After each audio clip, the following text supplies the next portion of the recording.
Today, I'm going to be providing some observations from practice. As you can see, that's Christian Harris right there, freshman linebacker who continues to develop. He's started all 5 games for Alabama. Next in line, that is Jalen Moody. He's another guy who's spot played this year. I'm kind of surprised that he hasn't seen more time, to be honest. I think he had a good freshman year last year on special teams, and not to say he's a bad player by any means. I just figured he might be a guy who might get on the field. There's big Shane Lee, and here's Christian Harris. This was actually on Monday. I'm going to start kind of compiling the film on Wednesday throughout the week. I think that'll give us a better vantage point from practice. Here's Shane Lee again, number 35, 250 pounds, and I think he's had a very strong season. I know that there's a lot of people out there that want to see more production out of him. I do think that the inside linebackers are Alabama's vulnerability right now, but I think those guys are only going to get better as we move forward.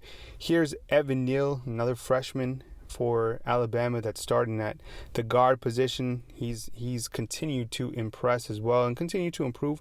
There's Emil Ekiyor, and right here, that's Pierce Quick, number 72, another freshman that's got on the field a couple times this year during the 2019 season. I think in this next couple clips that I have, you're going to really start to see Alabama's new center, and that's going to be Landon Dickerson. I think, my prediction at least, with Chris Owens out, I think when you really put the best 5 offensive linemen out on the field, it's going to be Landon Dickerson starting at the center position. He's the Florida State grad transfer who has looked really polished at the guard position. He plays big and nasty. Look at that. I mean, coming off the ball, and I think he's going to really showcase himself against Texas A&M. This is the next center in line. That's Darian Dalcourt. He's a freshman, one guy that we've talked about who is very underrated.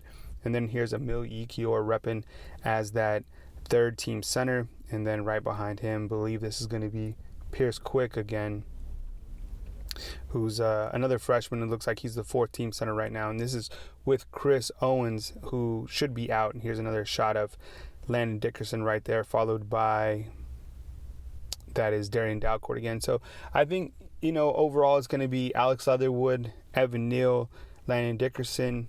You're going to get Deontay Brown, who we'll see in just a minute. And then you're going to get, on the outside, you're going to get Jedrick Wills, and I think that's Alabama's best set of linemen. Number 72 there, again, is Pierce Quick. Here's a quick shot of Jalen Waddle.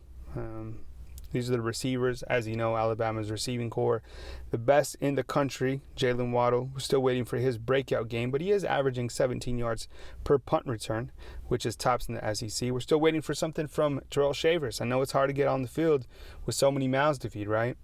But he's a big body that you got to think he's going to do something. Here's Slade Bolden, who had a big game against South Carolina earlier this year in his young career. The wide receivers still doing their thing, still working hard. First year receiver coach Holman Wiggins doing a great job with those guys.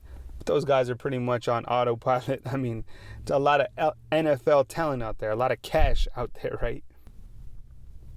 All right, here are the Alabama defensive backs. There's a good shot of Xavier McKinney. I think he's done a really great job this year, leading the SEC in tackles after Alabama's first 5 games. There's Trayvon Diggs, big corner. We continue to see him playing really well. All these guys are. I mean, here's Patrick Surtain, another guy as a sophomore. I think he could go to the NFL after this year. Here's Scooby Carter, gotten on the field a few times.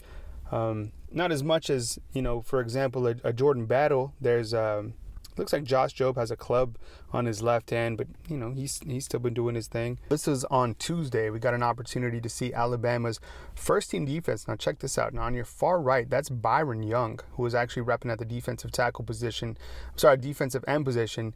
And, they're working on their pursuit trail. As you can see, the first-team defense, that was Byron Young, Anthony Jennings, Terrell Lewis, and Big Bad Raekwon Davis. Now, this is the second-team defense, and as you can see, there's Justin Ebogbe. So it's going to be interesting to see if another freshman does start. That would be Byron Young.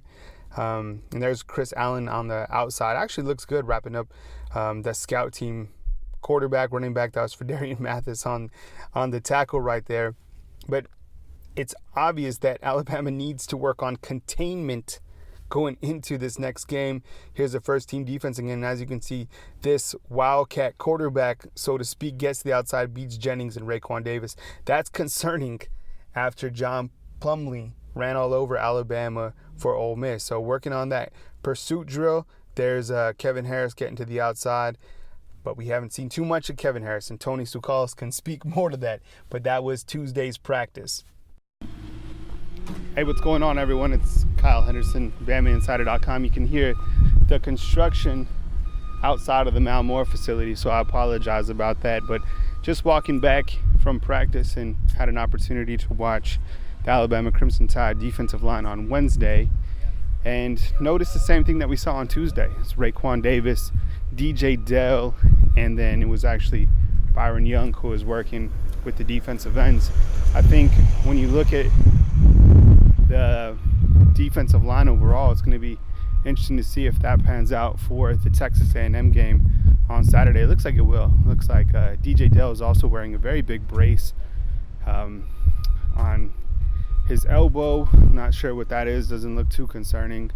You know, a lot of people are curious about Christian Barmore and eager to see if he gets onto the field more as the season progresses. I think he's going to spot play. I think he's a guy that has the talent, but just doesn't have the talent to leap over anyone that's currently on this defensive line right now. Another guy who continues to work hard is Tavita Musika. He's a guy who's just a big body, number 91 on film. And then you can see Justin Bogbe. I think he's a guy that's going to continue to play. Does this mean that Byron Young's going to be the new starter? I have no idea, but he continues to get reps for Alabama this week. Looks like he could be Alabama's 8th freshman to start in this season, which is really incredible. Stay tuned for Nick Saban's press conference right here on our YouTube channel. Please be sure and like and subscribe. We appreciate you guys' support right here on BamaInsider.com.